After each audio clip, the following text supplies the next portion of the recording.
Donald Trump and Jimmy Kimmel are two people that don't like to hold their tongues. They say whatever the heck they want to say, and if the cost of that is offending people, they don't really care. Watch as Trump and Kimmel fire jabs at one another after hearing about Stephen Colbert's firing from late night television. You guys got to check this out. Late night host Jimmy Kimmel after Stephen Colbert's cancellation. Trump posting to Truth Social the following: the word is, and it's a strong word at that, Jimmy Kimmel is next to go in the untalented late night sweepstakes.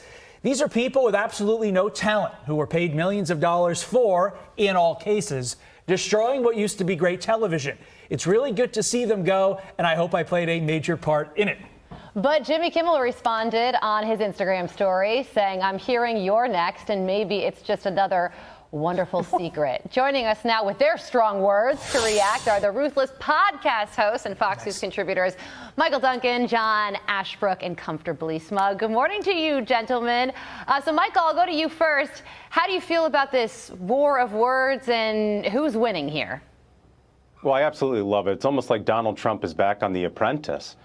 And, you know, you look at Colbert, he had bad ratings, but they have even worse ratings. I mean, look at Gutfeld's show. He's doing 1 million more viewers every night than these folks on broadcast. So I love the fact that Donald Trump is trolling all of them for their low ratings. The problem for all of these guys is they turned late night comedy into a liberal sermon, and nobody wants that. Mr. Smug, if I may direct the next question to you, to the point that Michael just made, why? Why do you think people like Colbert, people like Kimmel decided to take these once proud franchises and allow their advocacy to cannibalize their comedy? Well, it's simple. It's a lack of talent. You could either try to cultivate an audience like we have by being funny and entertaining people and speaking to what people are interested in, or you can try to go for the woke points and try to resist and build an audience when you're a comedian off of trying to get claps because you said something about social justice instead of making them clap because you were funny. Okay, so John, did you see what Senator Chris Murphy had to say about this? He says, "I want to tell you why the cancellation of Stephen Colbert's show matters so much. We are on the precipice of entering a censorship state in which Donald Trump is using the powers of the federal government in order to erase criticism from the airwaves." A Democrat making a censorship of speech point. Yeah, and I don't believe Murphy on anything, especially on this. And I mean, he's censored. The guy was on TV last night. He's going to be on TV for 10 months. The only thing that's standing in the way of him continuing his show is his lack of humor. I'm telling you, Michael Duncan was exactly right. When people want to turn off their lives and turn on late night television, they want to be entertained. And these guys completely blew that. All people want are jokes. It doesn't have to be left. It doesn't have to be right. It just needs to be funny and entertaining.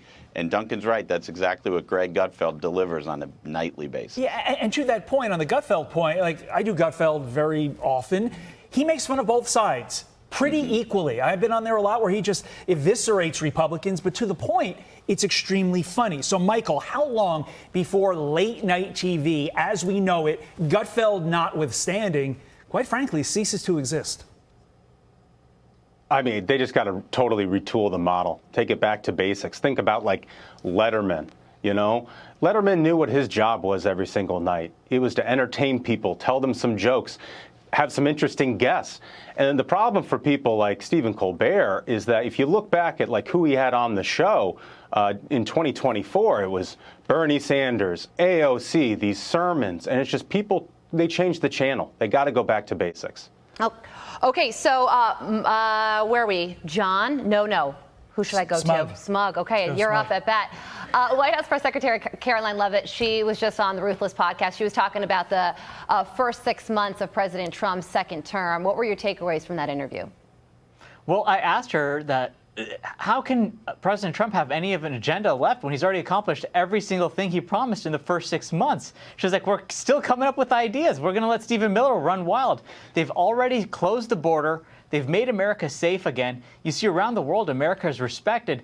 Iran, their nuclear program is completely done. America's back. And from here on, I think every Democrat needs to learn the American people voted for Trump. They're happy with the results. Get out of the way and let him go. John, we have 15 seconds. Take us home. What do you make of the contrast between the last two press secretaries, KJP and Leavitt? I mean, you could not find more of a stark contrast. Karine Jean-Pierre, as we like to call her on the Ruthless Variety program, was terrible. Carolyn Levitt is going to go down in history as one of, if not the greatest press secretary we've ever had. If you were to watch late night television today in 2025, you would think that it's a political show. You would actually believe that this show was pushed so that it could appeal to Democrats. Because why else do you joke about Donald Trump time and time again? I mean, if you watch a 60-minute show, I can almost guarantee that at least 5 to 10 of those minutes are spent bashing Donald Trump and things that he's doing in the White House. I used to watch late night talk shows now and again. It kind of predated me, like the Johnny Carsons, the Jay Leno, David Letterman, all those guys. I didn't watch them, but from hearing from people who did, it was fun for the whole family. Everyone to sit down, watch late night television. This is where you went on TV if you wanted to laugh. That's what it was all about. But it just became so politicized, so full of hatred in recent years, especially when Donald Trump first ran for president in 2016. They went after him ruthlessly, and they thought that everybody would just love this and scoop it up and buy it and say, oh, this is awesome, keep going, keep going. No, people said, you know what, why am I watching this? It's not even funny. They're pre-written jokes by some writers in a green room, and none of the jokes are funny. All it is at Donald Trump's expense. If you want to joke political, that's fine. You could joke political. However, keep it neutral. Go after Hillary Clinton just as often as you go after Donald Trump. Attack the Democrats as much as you attack the Republicans. Don't be so biased, because that's when people say, you know what, this is so propaganda filled. Why am I wasting my time sitting here watching this? These people are partisan hacks, and they don't have a funny gene in their body. And if you want to see the saddest excuse for a show, watch the one episode where Stephen Colbert tries pushing the vaccine, and there's a bunch of men in vaccine outfits dancing around, and it's kind of saying like, get your vaccines, keep up with the times, do this if you want to live. And I remember watching that and saying, is this where the entertainment industry has gone?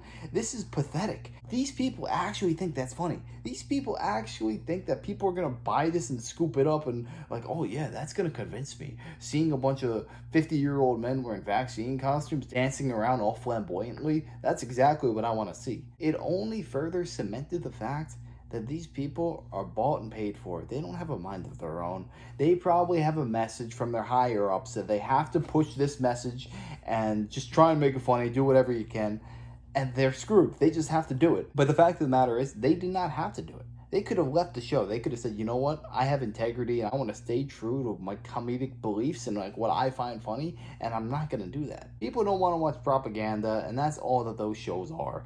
And Jimmy Kimmel is just another example of that. Him and Stephen Colbert, everything I said about Colbert, you could say the same thing about Jimmy Kimmel, because they both kind of used to be funny in their earlier days, and then they just became so woke, so biased, so fervently against Donald Trump that people were just fed up and said, I'm done watching this. And make no mistake about it, I do believe that Jimmy Kimmel's show will be canceled in less than a year. It just comes down to the fact, how long do these networks want to subsidize the propaganda pieces that they put out there? Because this is a dying industry and nobody cares about what they have to say. And it's so sad to see, because late night television, people used to tell me that was what everyone wanted to watch. It was the thing to do, and it's just all gone now. They're all the same. Substitute one name for another, and it's just an anti-Trump talk show, but nobody watches. But make no mistake about it, I believe that society and the tide has shifted. Now that Donald Trump won the second term, it's not cool to be woke anymore. Donald Trump's going to expose all these weirdos from Hollywood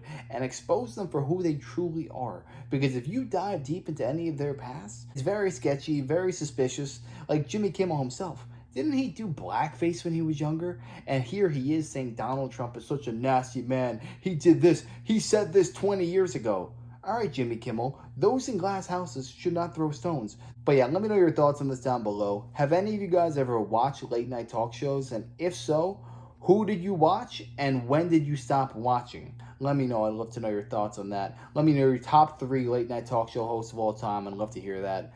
And if you enjoyed, make sure to smash that like, comment, subscribe, and wish you guys nothing but the best. Until next time.